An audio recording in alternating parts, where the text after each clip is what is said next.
Presiden Prabowo sampaikan bela sungkawa atas wafatnya Paus Fransiskus. Makan bergizi gratis di Cimahi serap pekerja lokal. WNA siram tubuh dengan minyak goreng di Kalibata.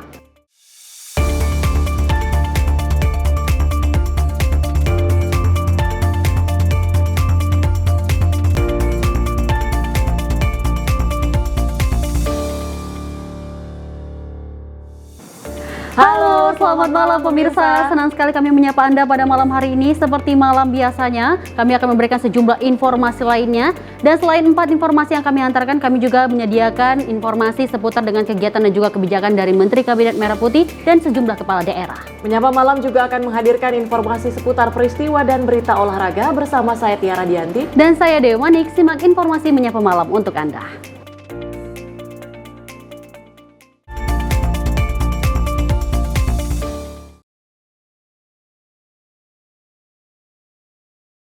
Kita awali informasi Menyapa Malam, pemirsa. Presiden RI Prabowo Subianto menyampaikan ucapan bela sungkawa yang mendalam atas wafatnya Paus Fransiskus yang berpulang pada Senin pagi waktu Vatikan 21 April 2025. Presiden Prabowo mengenang Paus Fransiskus sebagai sosok panutan dunia yang tulus memperjuangkan nilai perdamaian, kemanusiaan, dan persaudaraan. Presiden Republik Indonesia Prabowo Subianto menyampaikan ucapan bela sungkawa yang mendalam atas wafatnya Paus Fransiskus. Dalam pernyataannya, Prabowo menyatakan dunia kembali kehilangan sosok panutan yang memiliki komitmen besar terhadap perdamaian, kemanusiaan, dan persaudaraan. Presiden Prabowo juga mengingat kembali momen istimewa ketika Paus Fransiskus mengunjungi Jakarta pada tahun 2024. Menurutnya kunjungan tersebut bukan hanya meninggalkan jejak yang kuat bagi kalangan umat Katolik, melainkan juga di hati seluruh rakyat Indonesia.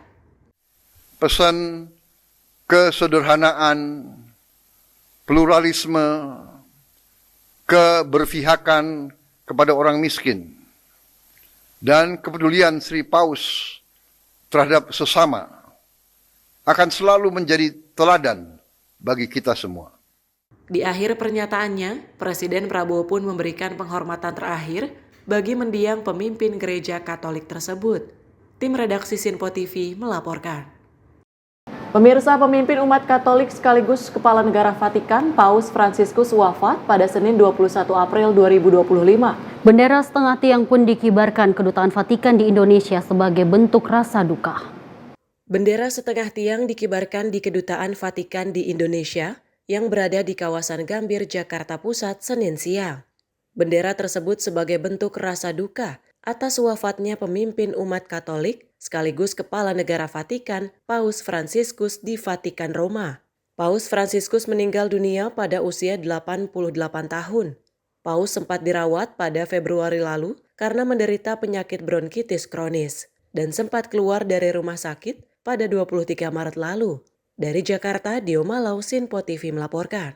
Sementara itu, pemirsa, Keuskupan Agung Jakarta melalui Kardinal Ignatius telah mengkonfirmasi bahwa berkabung meninggalnya Paus Fransiskus akan berlangsung selama 9 hari dan kemudian dimakamkan. Sementara itu untuk konklav atau pemilihan Paus yang baru akan ditentukan 15 hari setelah Paus meninggal dunia. Kabar meninggalnya pimpinan umat Kristiani membuat sejumlah jemaat langsung mendatangi Gereja Katedral Jakarta untuk mendoakan Paus Fransiskus.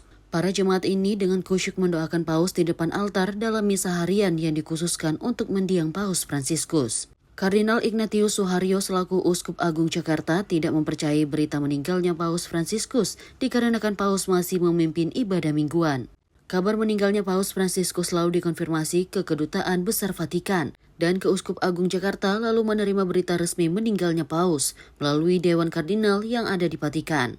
Untuk masa berkabung meninggalnya Paus Fransiskus akan berlangsung selama 9 hari dan kemudian dimakamkan.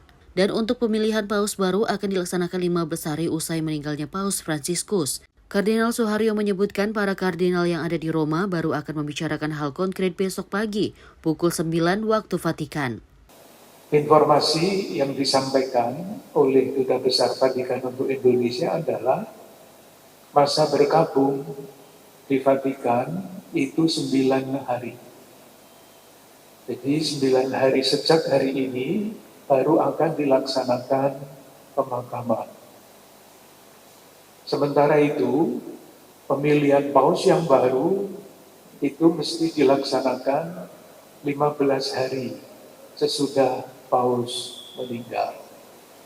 Jadi bisa dihitung kira-kira 9 hari, hari ke-10 itu yang mana, hari apa, lalu konklav itu akan diadakan dalam waktu 15 hari sesudah wafat.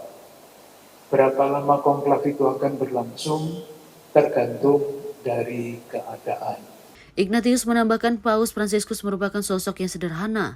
Ketika Paus berkunjung di Indonesia, Paus juga menyempatkan berkunjung ke Masjid Istiqlal dan bertemu dengan Nasaruddin Umar yang waktu itu masih menjabat sebagai Imam Masjid Istiqlal dan mencium tangan Nasaruddin Umar. Dari Jakarta, Dio Malau, Sinpo TV melaporkan. Pemirsa, wafatnya pemimpin umat Katolik dunia, Paus Fransiskus, membawa duka mendalam bagi umat Katolik di dunia, termasuk di tanah air. Konferensi Wali Gereja Indonesia menyebut Paus Fransiskus dikenal sebagai pemimpin yang sederhana dan peduli terhadap kemiskinan, lingkungan, serta kaum disabilitas. Duka mendalam atas wafatnya pemimpin Gereja Katolik Dunia, Paus Fransiskus, disampaikan Ketua Konferensi Wali Gereja Indonesia, Monsinyur Antonius Subianto Bunjamin, di kantor KWI Menteng, Jakarta Pusat pada Senin sore. Antonius mengaku mendapat kabar wafatnya Paus dari Kedutaan Besar Vatikan di Jakarta, di mana Paus menghembuskan nafas terakhirnya pada pukul 7.35 waktu Roma atau 15:23 waktu Indonesia Barat di usia 88 tahun. Paus meninggal dunia akibat penyakit bronkitis kronis yang dideritanya dan sempat menjalani perawatan intensif di rumah sakit. Di mata Antonius, Paus Fransiskus dikenal sebagai sosok pemimpin yang sederhana, peduli dengan kemiskinan dan kaum difabel, serta peduli terhadap lingkungan. Paus juga kerap mengajarkan akan cinta kasih dan toleransi antar umat beragama. Hal itu ditunjukkannya lewat kemesraannya saat bertemu dengan Imam Besar Masjid Istiqlal K.H. Nasaruddin Umar dalam kunjungannya ke Jakarta pada September 2024 lalu. Untuk mengenang wafatnya Paus atau yang disebut Bapa Suci, nantinya akan ada kegiatan ibadat misa duka di gereja Katolik masing-masing, termasuk di gereja katedral. Dengan berat hati, kami ingin memberitakan berita duka bahwa Bapa Suci Paus Fransiskus, pemimpin Gereja Katolik, telah meninggal dunia pada pukul 7.35 waktu Roma, 12.35 waktu Indonesia, dan baru diumumkan oleh Kardinal Kevin Farrell, yaitu Kepala Rumah Tangga Paus, pada jam 9.45 waktu Roma, artinya di sini pada jam 2.45, sehingga baru sekitar jam 3 berita-berita kematian Paus itu kita dengar. Saya sendiri langsung mendapat kabar wafatnya Bapa Suci Paus Fransiskus dari Duta Besar Vatikan Tahta Suci untuk Indonesia, Uskup Agung Monsinyur Piero Piopo, yang menyampaikan kita sungguh-sungguh sangat berduka. Ada begitu banyak ajaran-ajaran yang sekarang dititipkan kepada kita untuk diteruskan. Nilai-nilai Injil, cinta universal, persaudaraan, kepedulian pada lingkungan, teristimewa bela rasa kepada orang-orang yang miskin dan orang-orang yang terpinggirkan. Inilah yang dititipkan kepada kita untuk diteruskan. Monsinyur Antonius mengimbau pada umat Katolik di Indonesia agar menerapkan sikap kesederhanaan dalam kehidupan sehari-hari, serta peduli terhadap kemiskinan dan lingkungan seperti yang selama ini diajarkan Paus Fransiskus. Dari Jakarta, Dio Malau, Sinpo TV melaporkan.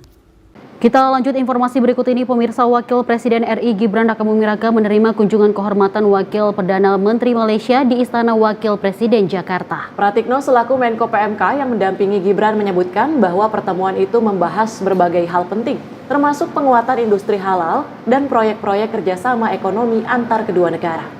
Wakil Presiden RI Gibran Rakabuming Raka menerima kunjungan Wakil PM Malaysia Dato Seri Ahmad Zahid Hamidi di Sana Wapres Jakarta pada Senin 21 April 2025.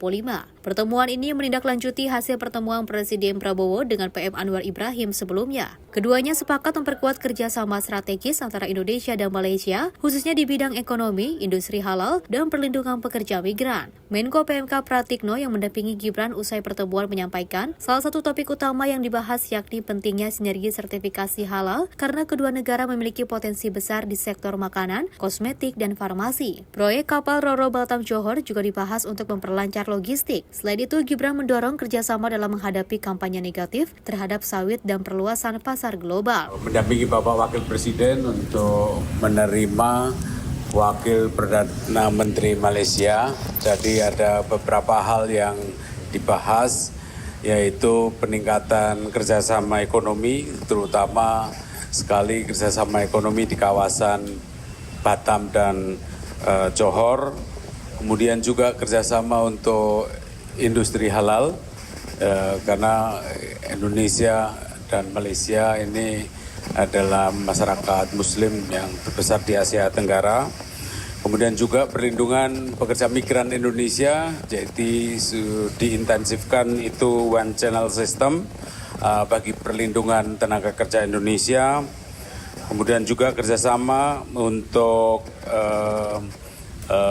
kepentingan pertanian sawit, minyak sawit, karena sekali lagi Indonesia, Malaysia adalah produsen minyak sawit terbesar. Kemudian juga akan mengajak serta Malaysia, itu yang sedang dipikirkan, dan tentu saja adalah kesepakatan mengenai bagaimana memberikan dukungan penuh kepada Palestina. Pada pertemuan tersebut di bidang perlindungan pekerja migran, Gibran mengusulkan sistem perekrutan yang lebih tertata dan akses pendidikan lebih luas. Ia juga mengajak Malaysia bersuara untuk Palestina dan mendukung solusi dua negara. Dalam aspek keamanan, kerjasama diperkuat untuk menangani terorisme, penyelundupan, narkotika, dan illegal fishing. Selain Pratikno, dalam pertemuan itu turut hadir sejumlah anggota Kabinet Merah Putih, yakni Menteri Agama Nasaruddin Umar, Menteri Koordinator Politik dan Keamanan, Menteri Kelautan dan Perikanan Sakti Wahyu Trenggono. Tim Redaksi Simpo TV melaporkan. Pemirsa, usai memberi aduan kepada pemerintah, para konsumen Meikarta mendatangi kantor Kementerian Perumahan dan Kawasan Permukiman mengenai permasalahan yang ada. Usai berdialog bersama para konsumen, Kementerian PKP menjadwalkan pertemuan bersama pemilik Lipo Group, James Riyadi, dalam waktu dekat. Pemerintah secara langsung mendengar secara langsung keluh kesah konsumen Meikarta yang merasa rugi sejak tahun 2017 hingga saat ini. Sejauh ini total 39 konsumen mendatangi kantor Kementerian Perumahan dan Kawasan Permukiman di Jakarta. Menteri Perumahan dan Kawasan Permukiman Marwarar Sirait pun secara cepat merespon hal ini dengan menyarankan berbagai hal seperti verifikasi ulang status konsumen Meikarta yang dirugikan hingga peninjauan ulang perjanjian awal konsumen dengan pihak Meikarta. Adapun seusai 39 konsumen Meikarta yang melapor, ARA telah menerbitkan surat undangan dialog terhadap pemilik Lipo Group sekaligus pihak yang terkait dengan Meikarta bersama para konsumen pada Rabu ini guna menuntaskan hal ini. Saran saya sebagai menteri, Bapak cek perjanjian awal. Nomor 2, Bapak cek betul konsumen ini benar nggak konsumen. Ya. Ketiga, bagaimana antara perjanjian dan status konsumen. Misalnya ada yang sudah lunas, ada yang belum, itu kan berbeda. Jadi masing-masing itu Bapak klarifikasi, ya, orang per orang. Kemudian tadi ada PKPU, bagaimana keputusan PKPU. Jadi tolong itu dibereskan Pak, ya. Saya undang Pak James dan saya sudah bicara Pak James. Hari Rabu lusa saya akan undang beliau ke sini.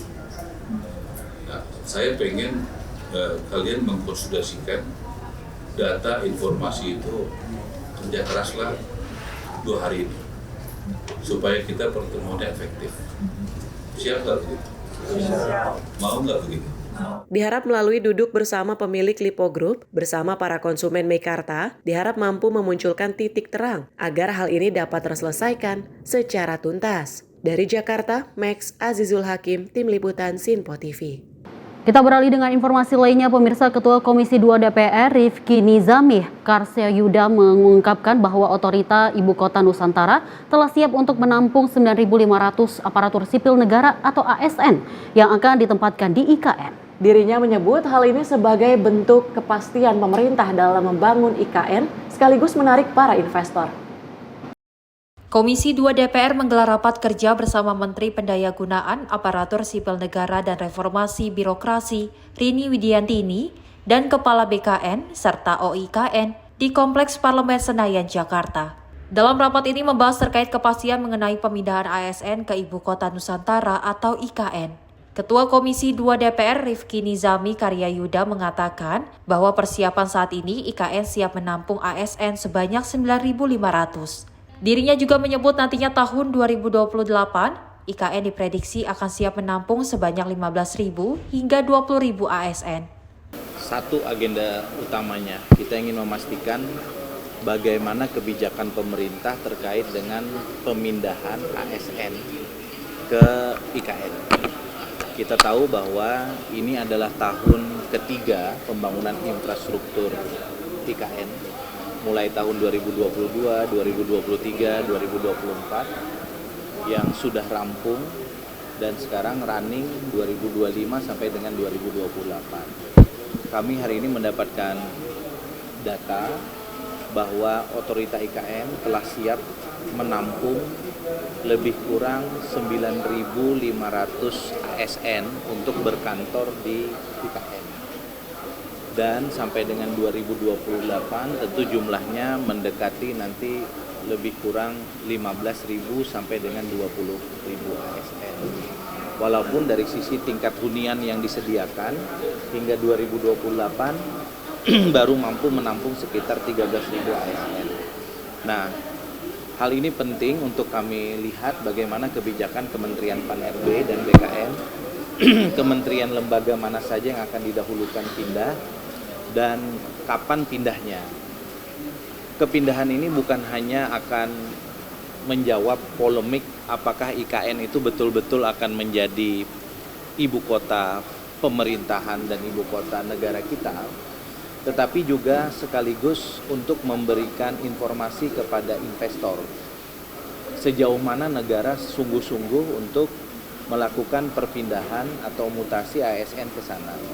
Karena kalau IKN itu dalam tanda kutip belum berpenduduk, maka rasanya mustahil investor datang ke IKN. Apakah itu membangun restoran, membangun hotel, membangun sekolah, membangun rumah sakit, dan yang lain-lain. Hal ini juga sebagai bentuk kepastian pemerintah dalam membangun IKN sekaligus menarik para investor. Dari Jakarta, Farizal Davarizkiano, Simpo TV melaporkan. Pemirsa, usai jeda kami akan hadirkan sejumlah informasi lainnya, di antaranya layanan telekonsultasi kesehatan jiwa segera hadir di Jakarta. Tetaplah bersama kami di Simpo TV.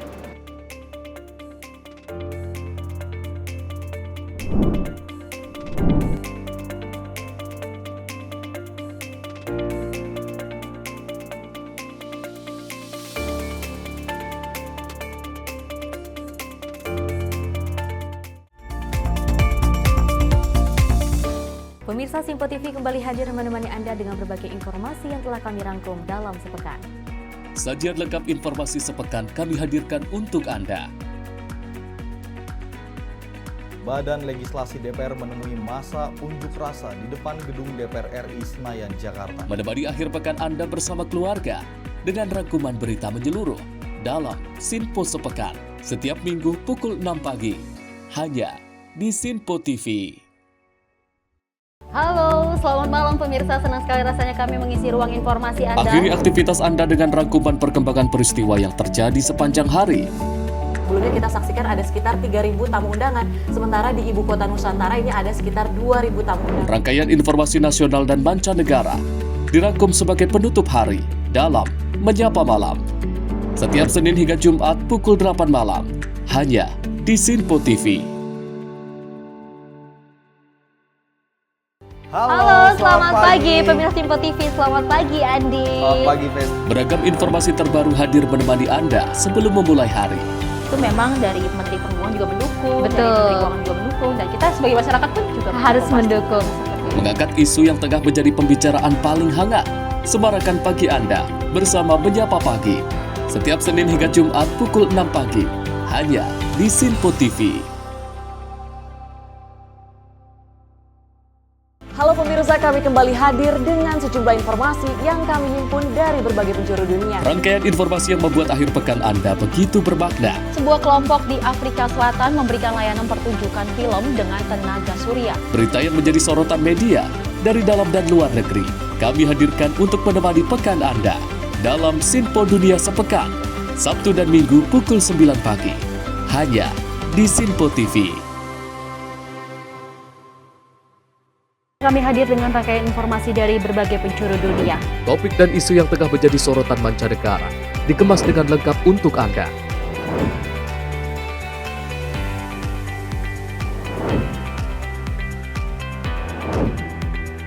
Peristiwa penting yang terjadi dari berbagai belahan dunia kini hadir dalam Sinpo Dunia setiap Senin hingga Jumat pukul 7:30 malam, hanya di Sinpo TV.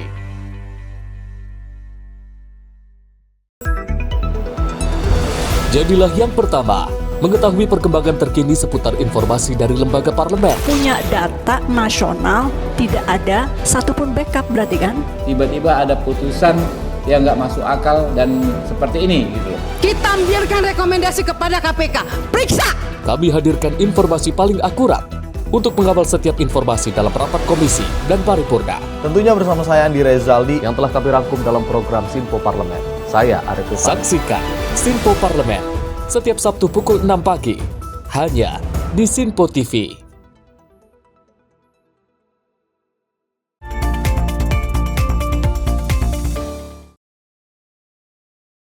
Terima kasih pemirsa, Anda kembali menyaksikan informasi Menyapa Malam dan kita lanjutkan informasi berikut ini. Wali Kota Bogor Dedi Rahim meninjau produksi menu makan bergizi gratis di SPPG Bosowa Bina Insani, Tanah Sereal Kota Bogor. Menurut Wali Kota, pentingnya penambahan dapur MBG tersebut agar program ini menjangkau seluruh pelajar di Kota Bogor. Wali Kota Bogor Dedi Rahim melihat dapur Satuan Pelayanan Pemenuhan Gizi di Sekolah Bosowa Bina Insani, Jalan Bina Insani, Kelurahan Sukadamai, Kecamatan Tanah Sereal, Kota Bogor, Jawa Barat. Dalam kunjungan itu, Dedi Rahim mengajak perangkat daerah terkait termasuk 6 camat sekota Bogor untuk menyaksikan langsung proses produksi hingga distribusi makanan bergizi bagi siswa.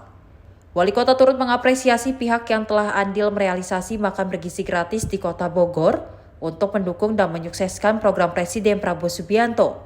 Dedi menargetkan adanya penambahan satuan pelayanan pemenuhan gizi yang akan menjadi dapur dalam program makan bergizi gratis. Jadi ada 120.000 siswa tingkat TK, SD, SMP, SMA termasuk juga pesantren yang harus dilayani oleh program MBG. Nah, dari 120.000 itu paling tidak di target pertama ada 82 titik dapur yang bisa melayani. Jadi kalau 120 kan berarti satu dapur itu 3.000-an. 3.000. Nah, kedatangan kita ke Bosowa ini dalam rangka kita melihat sekaligus mengajak ya ini pimpinan OPD yang terkait termasuk juga para camat untuk bisa mulai memetakan dikaitkan dengan Dapodik. Jadi kalaupun kita bikin dapur di mana, kemudian berapa jumlah yang terlayani, bagaimana kemudian model proses bisnisnya dan seterusnya itu kita sekarang sedang belajar di Bosowa.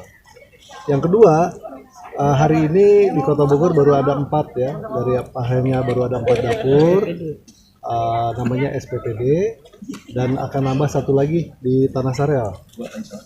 Ya 1 atau 2 lagi berarti ada 6. Bayangkan dari tambahan 2 itu sama kira-kira. Tambahan 2 Agustus baru akan bisa beroperasi. Ya, jadi masih butuh waktu juga. Nah, kebayang kalau kemudian kita mau nambah 10 lagi juga kan berarti butuh waktu karena ini betul-betul murni harus ada kemitraan antara pemilik aset lahan ya, kemudian juga tentu ada yang membangunkan dapur dan juga peralatannya, termasuk sumber daya manusianya dan supplier dari ininya, logistiknya atau sembakonya. Jadi memang ini program yang baik, namun tentu harus dipikirkan bersama. Jadi tidak bisa sendiri-sendiri karena kita punya kewajiban melayani siswa dan siswi ya, se-Bogor. Nah, ini yang sedang kita coba matangkan dan mudah-mudahan di tahun ini paling tidak Bogor punyalah 10 ya. Nah, itu yang kedua. Yang ketiga, pemerintah Kota Bogor termasuk juga BUMD punya aset-aset yang bisa dioptimalisasikan. Contohnya PD Pasar. PD Pasar itu punya satu lantai di Blok F ya di Pasar Kebon Kembang yang mungkin kalau dilihat secara visual ya bisalah dibangun 2 atau 3 dapur di situ. Nah, jadi yang di Blok F di Pasar Kebon Kembang paling tidak kan bisa melayani sekolah-sekolah di Bogor Tengah. Nah, kemudian juga kita punya aset lagi di Pamoyanan, Bogor Selatan, Pasar ya, kemudian juga ya itu aset murni dari PD Pasar, dari Perumda Pakuan Jaya, itu juga bisa dimanfaatkan dan sudah disurvei. Kemudian juga di Tanah Baru ada lagi aset milik PTJ juga, itu bisa dimanfaatkan. Nah, artinya tinggal ada semacam koordinasi supaya jelas di titik itu bisa melayani berapa, kekurangannya berapa. Nah, kayak kebetulan ada juga kepala BKAD ya. Kita punya nggak sih aset milik pemerintah Kota Bogor? Siapa tahu bisa dikerjasamakan dengan Bosowa misalnya, dengan yayasan apa namanya? Bosowa Bina Insani. Siapa tahu, karena sudah punya pengalaman. Tinggal lahannya mungkin milik pemerintah, gimana sewa menyewanya ya atau pinjam pakainya. Tetapi tujuannya adalah kita mensukseskan program makan bergizi gratis dari Presiden Republik Indonesia Pak Prabowo Subianto. Menurut Wali Kota Bogor, Dedi Rahim, saat ini ada 120.000 siswa di Kota Bogor yang harus dilayani oleh program makan bergizi gratis. Karena itu dibutuhkan sekitar 82 titik dapur yang mampu melayani dengan kapasitas satu dapur bisa melayani 2.000 sampai 3.000 pelajar. Dari Kota Bogor, tim kontributor melaporkan. Pemirsa, program makan bergizi gratis gagasan Presiden Prabowo berdampak positif pada ekonomi masyarakat, terutama dalam penciptaan lapangan kerja di daerah. Di Cimahi, program ini menyerap pekerja lokal dan juga melibatkan pemasok bahan baku dari sekitar, serta berjalan lancar tanpa kendala, berarti menurut pengelola SPPG Adam Darmawan. Program makan bergizi gratis digagas Presiden RI Prabowo Subianto, membawa dampak ekonomi positif bagi masyarakat khususnya dalam hal penciptaan lapangan pekerjaan di Cimahi, Jawa Barat sejak program ini diluncurkan pada Februari lalu. Ratusan pekerja lokal terserap mulai dari ibu rumah tangga, bapak-bapak hingga lulusan SMK di bidang perhotelan dan tata boga. Adam Darmawan, seorang pemuda wirausaha yang mengelola Satuan Pelayanan Pemenuhan Gizi atau SPPG Kota Cimahi, mengungkapkan bahwa sejak terlibat dalam program ini, ekonomi kerakyatan di wilayahnya semakin tumbuh. Selain memberdayakan tenaga kerja lokal, program ini juga melibatkan para pemasok bahan baku dari wilayah sekitar, sehingga manfaatnya dirasakan langsung oleh masyarakat setempat. Untuk tenaga kerja kita lebih dari 50% wilayah Pasir Kaliki, Cimahi Utara. Ada ibu-ibu, ada bapak-bapak, dan juga ada remajanya. Jadi variatif. Karena kita beroperasi 24 jam, kita nggak terlalu khawatir untuk jarak tempuh yang harus dilaluinya. Ada menjelaskan tenaga kerja tanpa pengalaman biasanya ditempatkan di bagian pencuci piring, pengelolaan, pemorsian, dan distribusi. Dengan bimbingan dari para pemimpin tim, selama 3,5 bulan program berjalan, ia mengungkapkan tidak ada kendala terutama terkait pembayaran. Untuk bapak-bapak itu sekitar 7-10 orang yang tergabung di kita gitu. Untuk ibu-ibu juga ada yang sudah berkeluarga, ada yang sudah lepas dari keluarganya dan punya anak gitu. Jadi memang ekonominya yang kita rasakan sangat terbantu. Testimoni saya terhadap yang bermasalah mungkin lebih ke maladministrasi aja ya, nggak tertib administrasinya. Ya sedikit tips sepengalaman saya agar program ini berjalan dengan lancar. Yang pertama dari segi sumber daya manusia, kita harus merekrut terutama para leader-leadernya itu yang memang punya expertise di bidangnya. Tidak perlu takut untuk merekrut seorang yang profesional di pengolahan makanan, karena dia sebagai ujung tombak atau kepala operasionalnya gitu. Dirut PT Rumah Langit Nusantara juga memberikan tips untuk kelancaran operasional program, yaitu pentingnya merekrut profesional di setiap bidang untuk memimpin operasional. Tim redaksi Sinpo TV melaporkan. Kita lanjut informasi pemirsa. Wakil Menteri Pertanian Sudaryono menegaskan bahwa Koperasi Desa Merah Putih merupakan bukti nyata keberpihakan pemerintah terhadap rakyat khususnya di pedesaan. Hal ini disampaikan Sudaryono usai melakukan rapat koordinasi dengan kementerian lainnya terkait sosialisasi pembentukan Koperasi Desa atau Kelurahan Merah Putih Wilayah 2 di kantor Kementerian Koordinator Bidang Pangan. Wakil Menteri Pertanian Sudaryono menyebut Koperasi Desa Merah Putih sebagai implementasi dari berbagai program pro rakyat yang telah dilaksanakan pemerintah.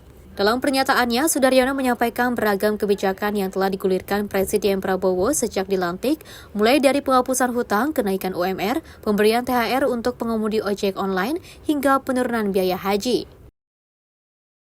Jadi Koperasi Desa Merah Putih ini adalah perwujudan dari banyak program yang sudah dilakukan, sudah dikerjakan, dan sudah dicanangkan dikerjakan oleh pemerintah yang sekarang sesuai arahan Presiden.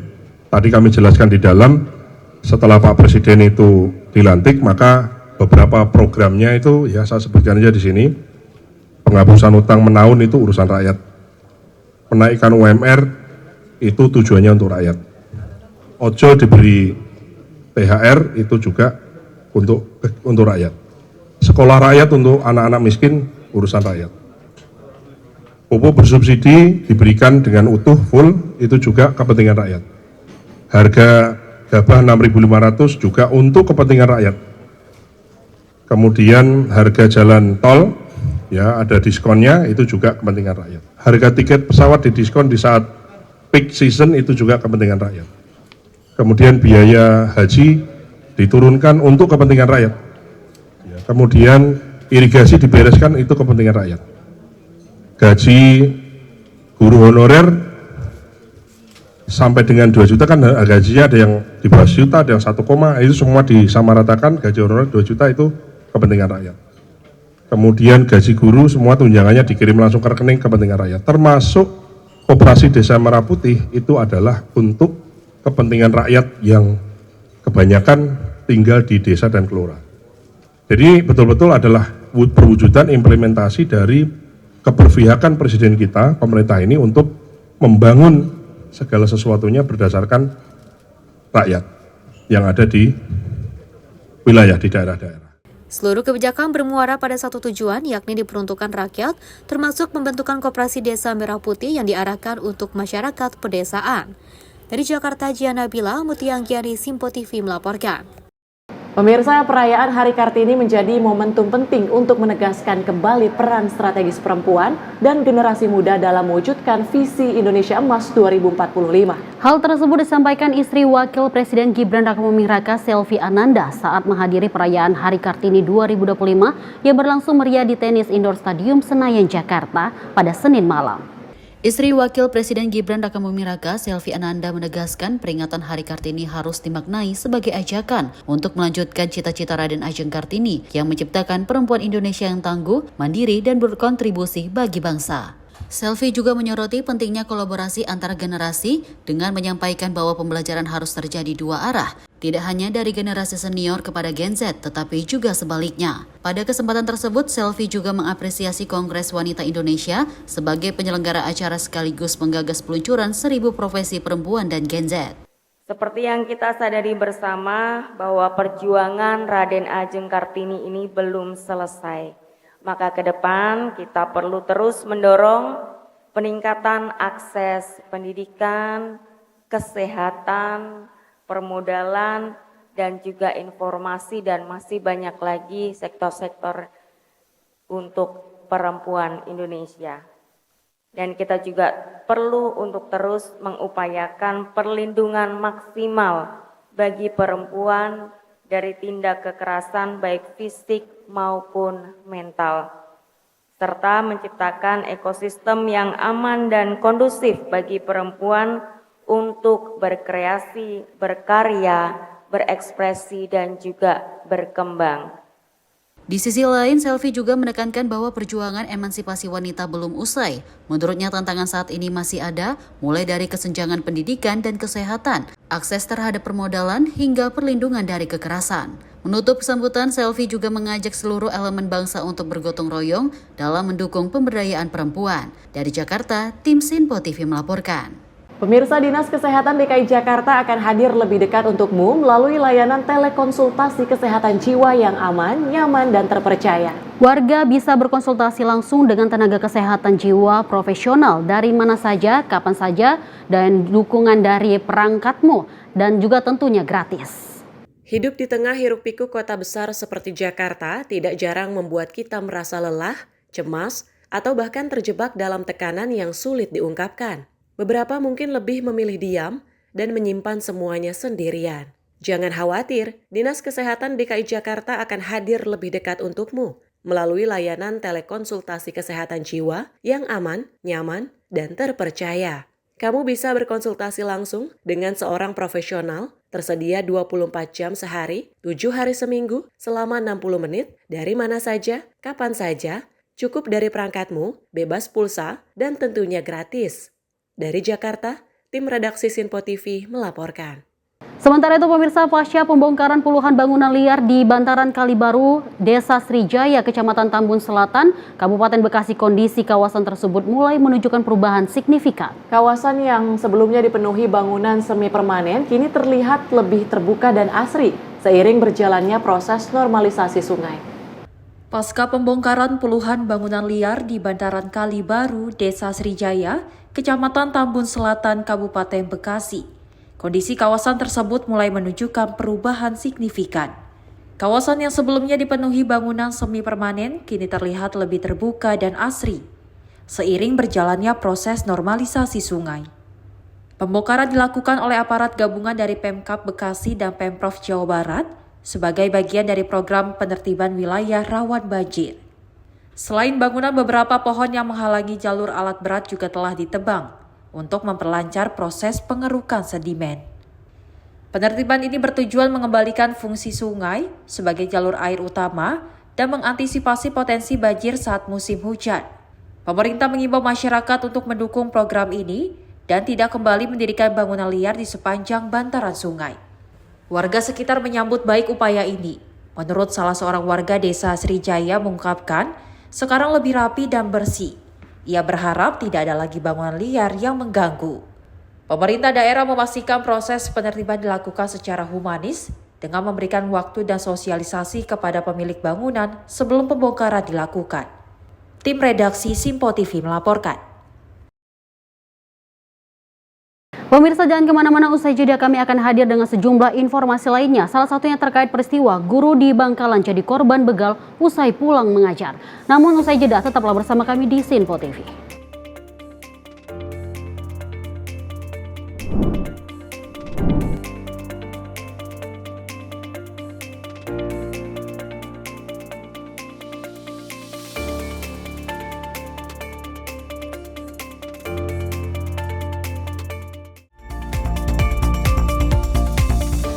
Pemirsa, Sinpo TV kembali hadir menemani Anda dengan berbagai informasi yang telah kami rangkum dalam sepekan. Sajian lengkap informasi sepekan kami hadirkan untuk Anda. Badan Legislasi DPR menemui masa unjuk rasa di depan gedung DPR RI Senayan, Jakarta. Menemani akhir pekan Anda bersama keluarga dengan rangkuman berita menyeluruh dalam Sinpo Sepekan setiap minggu pukul 6 pagi hanya di Sinpo TV. Halo, selamat malam pemirsa. Senang sekali rasanya kami mengisi ruang informasi Anda. Akhiri aktivitas Anda dengan rangkuman perkembangan peristiwa yang terjadi sepanjang hari. Sebelumnya kita saksikan ada sekitar 3.000 tamu undangan, sementara di Ibu Kota Nusantara ini ada sekitar 2.000 tamu undangan. Rangkaian informasi nasional dan mancanegara dirangkum sebagai penutup hari dalam Menyapa Malam. Setiap Senin hingga Jumat pukul 8 malam, hanya di Sinpo TV. Halo, selamat pagi pemirsa Sinpo TV. Selamat pagi Andi. Selamat pagi, Fen. Beragam informasi terbaru hadir menemani Anda sebelum memulai hari. Itu memang dari Menteri Perhubungan juga mendukung, Betul. dari Menteri Keuangan juga mendukung, dan kita sebagai masyarakat pun juga Harus mendukung. Mengangkat isu yang tengah menjadi pembicaraan paling hangat. Semarakan pagi Anda bersama Menyapa Pagi. Setiap Senin hingga Jumat pukul 6 pagi, hanya di Sinpo TV. Halo pemirsa, kami kembali hadir dengan sejumlah informasi yang kami himpun dari berbagai penjuru dunia. Rangkaian informasi yang membuat akhir pekan Anda begitu bermakna. Sebuah kelompok di Afrika Selatan memberikan layanan pertunjukan film dengan tenaga surya. Berita yang menjadi sorotan media dari dalam dan luar negeri, kami hadirkan untuk menemani pekan Anda dalam Sinpo Dunia Sepekan, Sabtu dan Minggu pukul 9 pagi, hanya di Sinpo TV. Kami hadir dengan rangkaian informasi dari berbagai penjuru dunia. Topik dan isu yang tengah menjadi sorotan mancanegara dikemas dengan lengkap untuk Anda.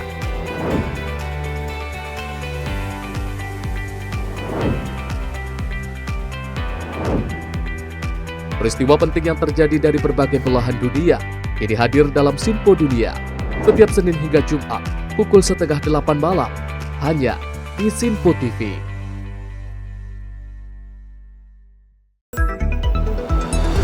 Jadilah yang pertama mengetahui perkembangan terkini seputar informasi dari lembaga parlemen. Punya data nasional, tidak ada satupun backup berarti kan? Tiba-tiba ada putusan yang nggak masuk akal dan seperti ini gitu. Kita biarkan rekomendasi kepada KPK, periksa! Kami hadirkan informasi paling akurat untuk mengawal setiap informasi dalam rapat komisi dan paripurna. Tentunya bersama saya Andi Rezaldi yang telah kami rangkum dalam program Sinpo Parlemen. Saya Arif Rifan. Saksikan Sinpo Parlemen setiap Sabtu pukul 6 pagi hanya di Sinpo TV.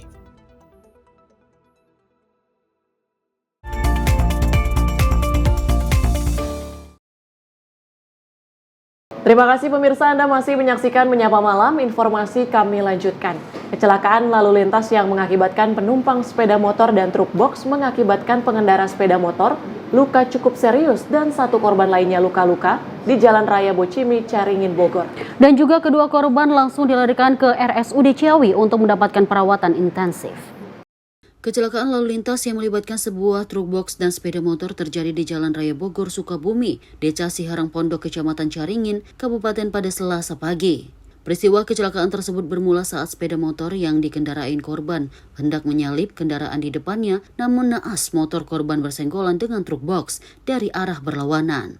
Kedua korban terlempar ke bahu jalan dan membentur trotoar. Dalam kejadian kecelakaan tersebut, penumpang sepeda motor mengalami luka yang cukup serius di bagian kepala. Sementara pengendara motor mengalami luka-luka, kemudian kedua korban dibawa ke RSUD Ciawi untuk mendapatkan pertolongan. Ini truk box, nggak tahu isinya apa, belum dicek. Pada dasarnya ini sebab akibat. Untuk truk masih tetap posisi di jalurnya, sementara kendaraan roda 2 ada kemungkinan nyalip terlalu kanan, sehingga terjadi laka lantas. Untuk truk itu dari arah Sukabumi menuju arah Ciawi. Untuk R2-nya dari arah Ciawi menuju arah Sukabumi. Sementara korban luka itu dari sepeda motor, dari R2 yang 2 orang. Yang pertama itu kemungkinan agak parah juga dari mukanya, sehingga banyak darah yang keluar. Yang satu masih posisi nggak terlalu parah. Sementara korban dibawa ke rumah sakit Ciawi. Boncengan berdua, kemungkinan itu yang parah kayaknya yang dibonceng kayaknya. Motornya parah juga, motornya tuh. Motor. Ada kerusakan motor sama truk. Yang lebih parah mungkin lebih rusak motor. Di STNK-nya itu supir truk berasal dari Tangerang, RT1, RW3, Karangsari, Tangerang. Untuk pengendara motor, informasi dari warga itu orang mana?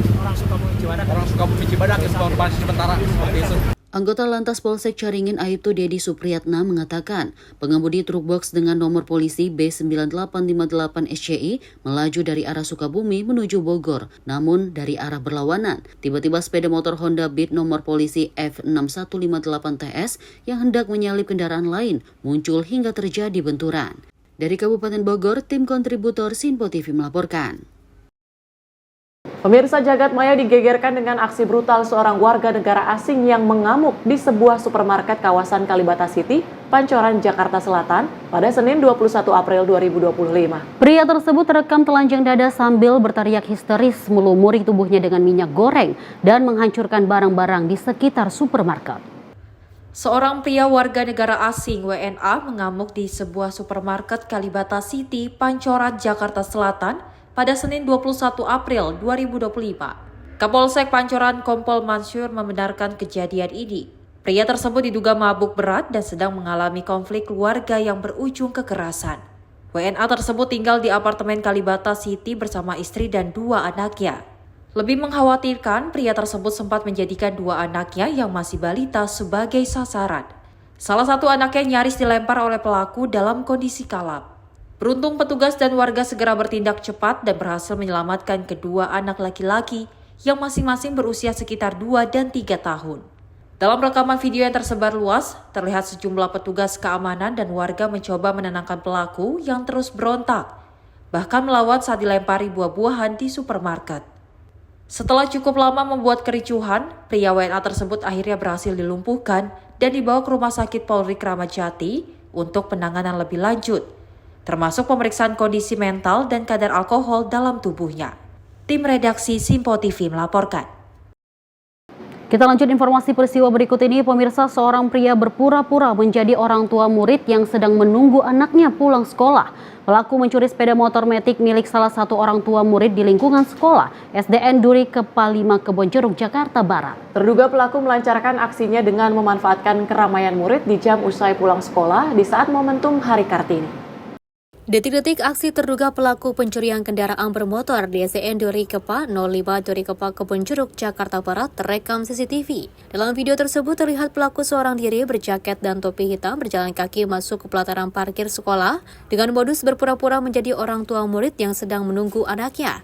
Memanfaatkan keramaian lalu lalang, orang tua murid yang menjemput anaknya terduga pelaku kemudian dengan santainya masuk ke pelataran parkir kemudian menggasak sepeda motor metik milik salah satu orang tua murid siswa kelas 5 di sekolah tersebut yang diketahui berinisial JN. Awalnya pelaku yang masuk berjalan kaki kemudian keluar dari parkir sekolah dengan mengendarai motor milik korban setelah sebelumnya berhasil membobol kunci kontak sepeda motor tersebut. Menurut keterangan salah satu warga saat ditemui hari ini, di lokasi peristiwa pencurian tersebut terjadi Senin kemarin di saat Hari Kartini di mana pelaku melancarkan aksinya. Di tengah keramaian murid di jam usai pulang sekolah. Benar kejadian Pak Den. Seperti apa kejadiannya Pak? Kalau boleh saya tahu. Jamnya juga nggak terlalu paham sih Pak. Dan memang kejadian itu memang ada. Masuk ke dalam sih. Masuk ke dalam jalan kaki, keluarnya bawa motor gitu doang tahunya. Itu posisi motornya di dalam sekolah Pak ya? Enggak, ada di luar, ada di dalam, ada di luar. Oh. Kayaknya begitu menjelang pulang sekolah. Tahunnya saya sih udah. Khawatir sih ada, cuman masalah keamanan tergantung diri masing-masing sih Pak. Jadi lebih mementingkan barang sendiri daripada kebutuhan yang lain. Kalau udah merasa aman, baru kita ninggalkan barang kita. Pasca kejadian, korban kemudian melaporkan kasus pencurian yang ia alaminya ke pihak kepolisian dengan menyertakan barang bukti berupa rekaman video CCTV. Sementara kasus curanmor tersebut kini dalam penyelidikan unit reskrim Polsek Kebonjeruk. Tim kontributor Simpo TV melaporkan. Pemirsa, seorang guru di Bangkalan, Madura dibegal 3 pria bersenjata saat pulang mengajar. Para pelaku berhasil membawa kabur motor milik korban. Aparat keamanan tengah mendalami insiden tersebut untuk memburu pelaku. Seorang ibu guru yang pulang mengajar menjadi korban begal di Desa Geger, Kecamatan Geger, Kabupaten Bangkalan, Madura pada 21 April, Senin siang tepatnya di selatan SDN 1 Geger. Motor yang digunakan untuk transportasi sehari-hari dirampas oleh terduga pelaku yang telah mengikuti korban dari belakang.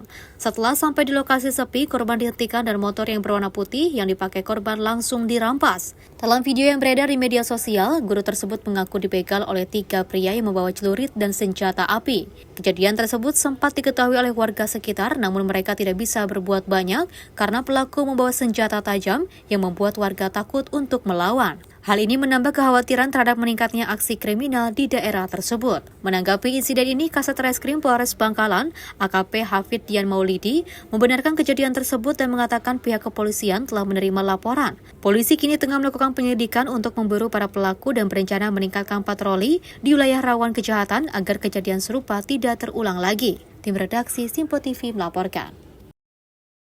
Pemirsa, beberapa pemuda yang sedang live streaming di trotoar Bundaran HI diusir petugas Satpol PP dan diminta berhenti serta menjaga kebersihan. Salah satu kreator mengklaim tindakan tersebut terasa tidak adil karena mereka merasa tidak melanggar aturan yang ada.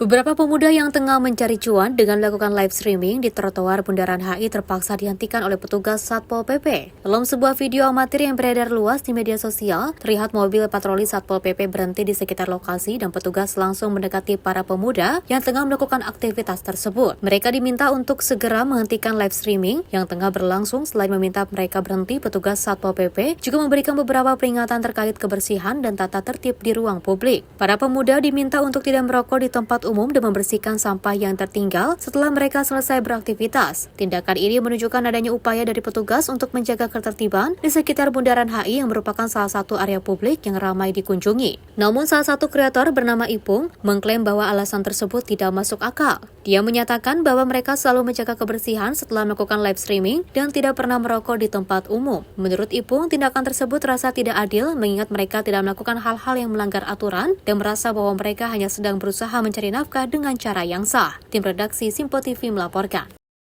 Dan pemirsa, informasi tadi menutup perjumpaan kita dalam informasi menyapa malam kali ini. Saya Dewi Mani pamit, terima kasih atas kebersamaan Anda. Sampai jumpa.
Simpo TV, News, Sport, Entertainment.